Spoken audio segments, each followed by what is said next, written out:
Good morning, Asheville. Today is Thursday, October 31st. Happy Halloween. At the time of recording, it's about 60 degrees, going to get up to a little over 70, but I am not a weatherman. I'm a podcaster, sales marketing guy. My name's Tony Ubertaccio. I'm your host of this, the AVL Daily Pod / Making It in Asheville. We look at business stuff. We look at what to do in the wake of Helene. We look at stories and optimism in the aftermath here. And so, answering a question today on how to think about what to do.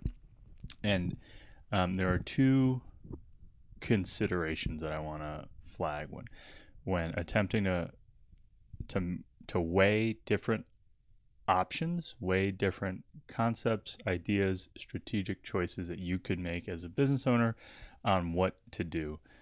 The first is this concept. I spend like about an hour in it in this program I have, Entire Entrepreneur, and the concept is expected value. And so at the highest level, you can use math to inform what strategic decisions you should make. And so the math is quite simple, quite rudimentary, but can be very helpful. So if you're weighing out three ideas, you might calculate a couple different variables and multiply them all together. So option one, the best case outcome is X.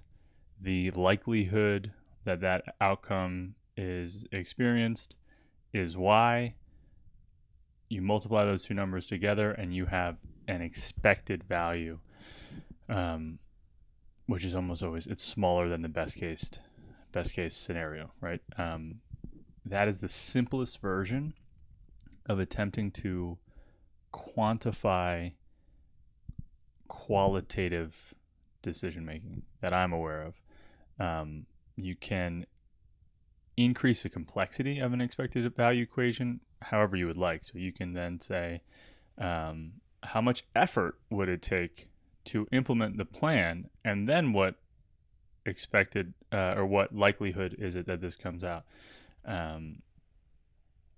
Effort is a great proxy, right? Or a great thing to account for, because if you end up working super hard and it's still a low likelihood that the outcome you want is possible, well, how does that compare to something with a very light lift and a high likelihood that a smaller outcome is possible?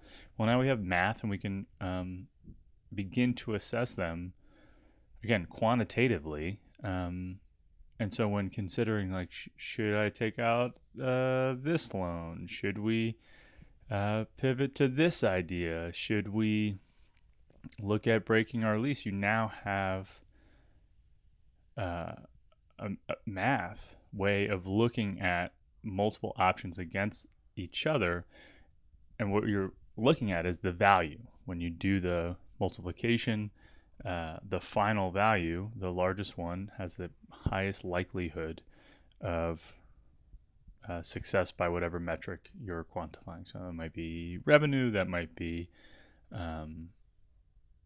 anything, but typically revenue. So expected value shows up.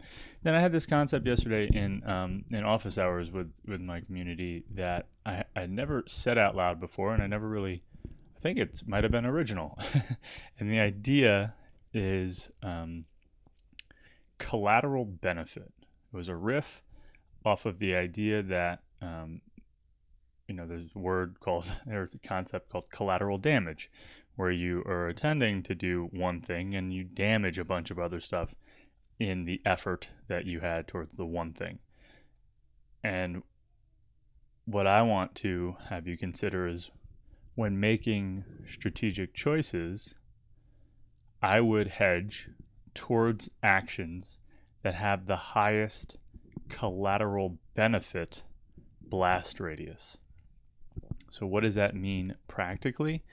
Hard to say. I don't know your exact situation, but collateral benefit, as it showed up yesterday, was with this artist in the community, rather than just doing emails back and forth with interior decorators, where you're attempting to build relationship with interior decorators in private, you might offer some sort of public stage where you could have conversation with this particular interior designer, ask questions about how they make choices on how they think about houses.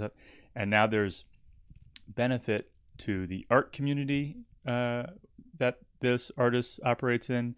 There's benefit for brand and prestige for the designer generally, and there's an increased blast radius of benefit. Like there's a bunch of good that could happen because this conversation is more public than it perhaps needed to be or could have been. And so in weighing options, there is a very quantitative mathematical approach, which is expected value. And then there's this little bit of like playing with the art and the serendipity of the thing and attempting to make sense of a very qualitative concept, which is, the potential of unknown benefits arising because of this action. So I'll leave you those two ideas. Business owners who are thinking about what to do now, you can think about it mathematically, you can think about it based on feel, but I do advise getting into action. Let me know what you need. Let me know if you have questions. Here to help. And until next time, take care and be good to people.